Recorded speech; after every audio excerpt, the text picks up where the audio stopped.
दुनिया के सबसे बड़े प्लेटफॉर्म पे क्लाइमेट चेंज की एक मीटिंग चल रही है जिसका नाम है COP30 यानी कि कॉन्फ्रेंस ऑफ द पार्टी। ये UNFCCC यानी कि United nation framework convention on climate change की 30वीं एनुअल मीटिंग है और ये 2 हफ्ते तक चलता है। इस बार होस्ट कर रहा है ब्राज़ील बेलम सिटी में। बेलम जो कि गेटवे है अमेजोन फॉरेस्ट का, अमेजोन जहां सबसे ज़्यादा क्लाइमेट एक्शन की ज़रूरत है। इससे लंग्स ऑफ द अर्थ भी कहा जाता है क्योंकि यहाँ पे abundant amount of oxygen produce होती है इसके ग्रीनरी की वजह से।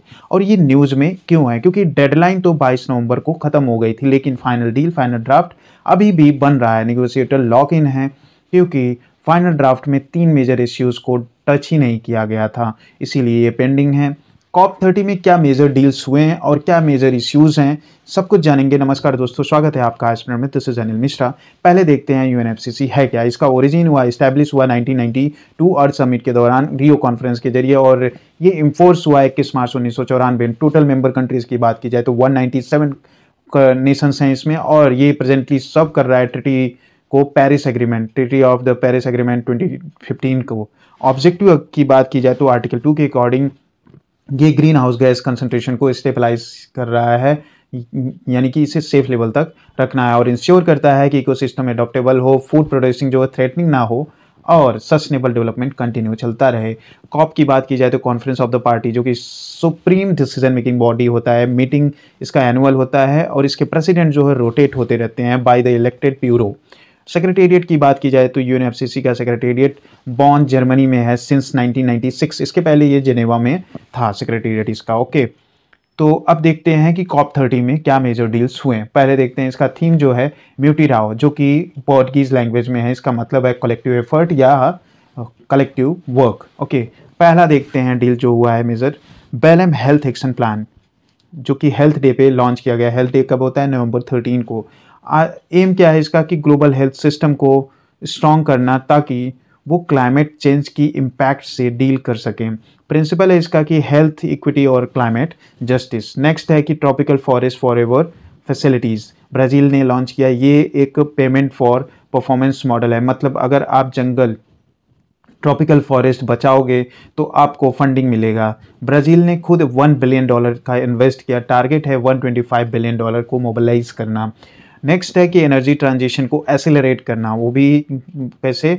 लिक्विड बायोफ्यूल, हाइड्रोजन और दूसरे सस्टेनेबल फ्यूल्स का यूज़ 2035 तक 4 टाइम बढ़ा देना है, 4 गुना बढ़ा देना है 2035 तक। नेक्स्ट है पॉलिटिकल डिमांड्स की अगर बात की जाए तो ये ड्राफ्ट रिजेक्ट किया गया ग्रुप ऑफ 29 कंट्रीज, जिसमें स्मॉल आइलैंड नेशंस और यूरोप के कंट्रीज हैं जिन्होंने फाइनल ड्राफ्ट को रिजेक्ट किया क्योंकि इसमें फॉसिल फ्यूल को फेज आउट करने का कोई भी रोड मैप मेंशन नहीं था। नेक्स्ट है climate finance obligation. Developing countries का डिमांड है कि पेरिस एग्रीमेंट के आर्टिकल 9.1 में जो फाइनेंस प्रोविज़न है उसको पूरा इम्प्लीमेंट किया जाए, जिससे कि डेवलपिंग नेशंस को पैसा मिल सके।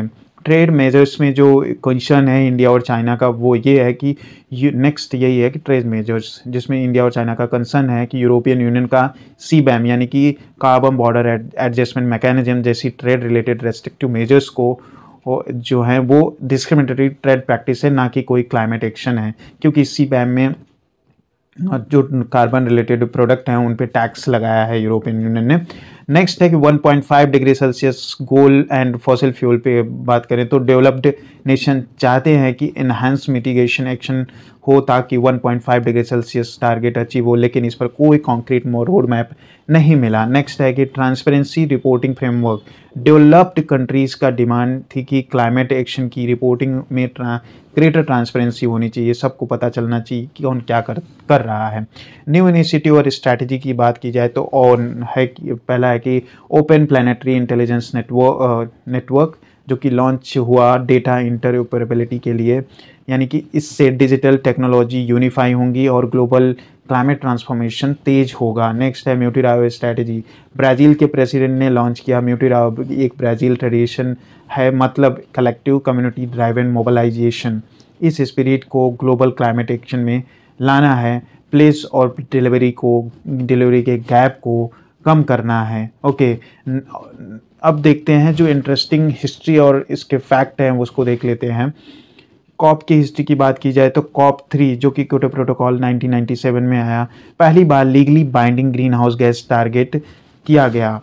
कॉप 21 पेरिस एग्रीमेंट जो कि 2015 में हुआ, इसमें कहा गया 1.5 डिग्री सेल्सियस का बड़ा टारगेट सेट हुआ इसमें। ओके, कॉप 26 जो कि ग्लासगो में हुआ, इंडिया का पंचामृत प्लान था इसमें कि नेट जीरो एमिशन बाई 2070, मतलब 2070 तक नेट जीरो एमिशन होगा इंडिया में। नेक्स्ट है कि सांता मार्टा कॉन्फ्रेंस जो कि कोलंबिया ने अनाउंस किया कि वो 2026 में just transition away from fossil fuel पर एक कॉन्फ्रेंस करेगा नीदरलैंड के साथ फॉसिल फ्यूल को ख़त्म करने के लिए। ओके, नेक्स्ट है कि अपकमिंग कॉप्स कहाँ पे होंगे, यानी कि कॉप 31 जो कि 2026 में होगा वो टर्की में होगा। कॉप 32 2027 इसे होस्ट करेगा इथोपिया।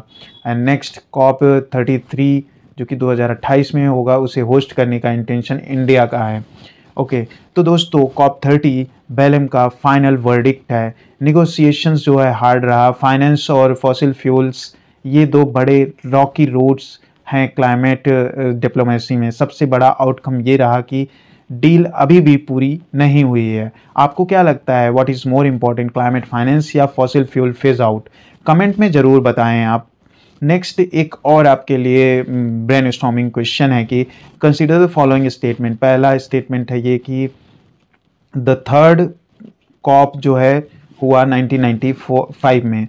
नेक्स्ट है कि statement the tropical forest forever facilities was launched at COP 30। And third option है कि थर्ड स्टेटमेंट है कि Ethiopia has been confirmed as a host of COP 31। तो आप कमेंट करके बताएं इसमें करेक्ट आंसर क्या है। अगर आपको ये वीडियो हेल्पफुल लगा हो तो लाइक शेयर सब्सक्राइब जरूर करें।